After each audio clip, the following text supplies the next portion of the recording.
Wow, just when you think you have time to make a bunch of videos, life.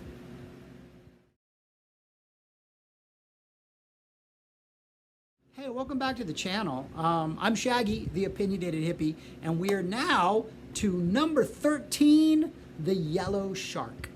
This is my list of all-time favorite Frank Zappa albums.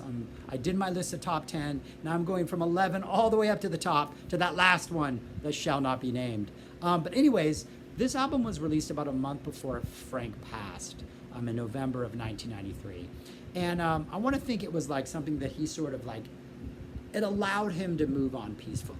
You know, I'm not saying he wanted to die or wanted to go, but sometimes, you know, when you're able to like make that last artistic statement, or when you lose something so valuable to you, you don't want to go on living, you know, something like this allows you to move on with grace. I think of my grandparents. They died within months of each other. They were both extremely healthy, active, well into their 80s. But when my grandmother suddenly got ill and passed away, my grandfather, shortly after she passed, just kind of peacefully went. Like, you know, the love of his life for 60 years was gone, and he was okay with going. And when this was released, Frank had said in interviews that this was the release he was the most proud of.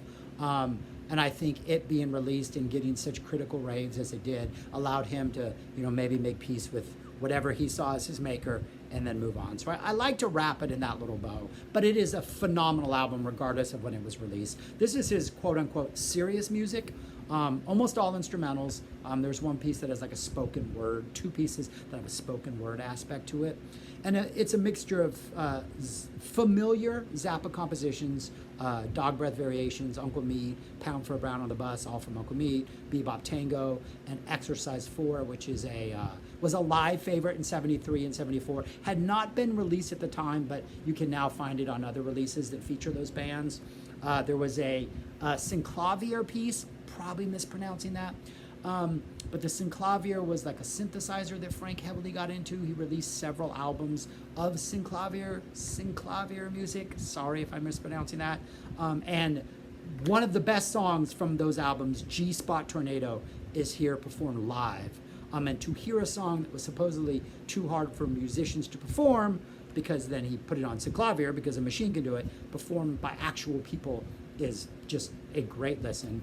Also, there's a piece from Boulez, conducts Zappa, The Perfect Stranger, a girl in a magnesium dress is on here. The rest of the stuff is all original stuff for this.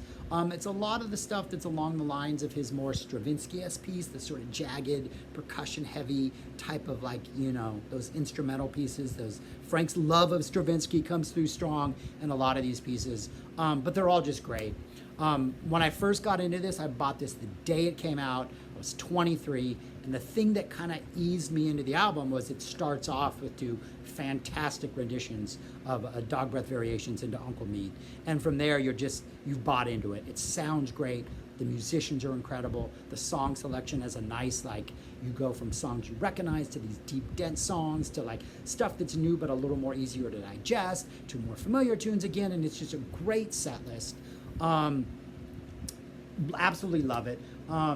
Two of the highlights for me from this is about halfway through the album, there is a piano duet called Ruth is Sleeping, kind of reminiscent of the piano intro to Little House I Used to Live In, which is maybe why I like it so much, but it is this really nice, just sort of like calm, almost, I'm not going to say it's tranquil because nothing Frank does is really tranquil moment in the middle of the album that's just, I think, beautiful.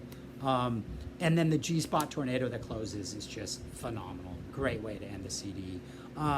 Everything else in between is well worth checking out. If there are any low points, and again, it's my own personal opinion here, is there are two pieces that Frank actually conducts at one point. I don't know if these are the versions he conducted, but these are from a series of shows, and this is sort of the best of the best. A song called Food Gathering in Post-Industrial America. I didn't write the whole title down. And Welcome to the United States. These have spoken word sections that I don't really like. The first time I listen to them, I like them. And if I go back, if I don't listen to the album for months and months and months, I'll come back. But if it's in my regular rotation, I kind of like skip those pieces because I don't really like the spoken word parts. But they're still good pieces and they're still worth checking out. But anyways, it's a wonderful listen. It is really the only one of his serious albums that I enjoy this much, because I think just a lot of his releases, going back to orchestral favorites, the London Symphony stuff, the dynamics in the recording are just not there. They're just very flat listens, and you don't really get that. One, you don't sound like you're there, doesn't sound live. You don't get that sort of highs and lows that I think Frank requires. But this has that. I mean, the recording's impeccable, the sound is amazing, it's live, it's like, you can do no wrong. If you do like these, there is a second release that came out later, Everything is Healing Nicely. This was released several years later. That is the rehearsals for these shows from the year earlier. There's a couple songs in there that made this, a lot of stuff that didn't, and I would check that out if you like this. But yeah, number 13, The Yellow Shark. Get it and enjoy. Thanks.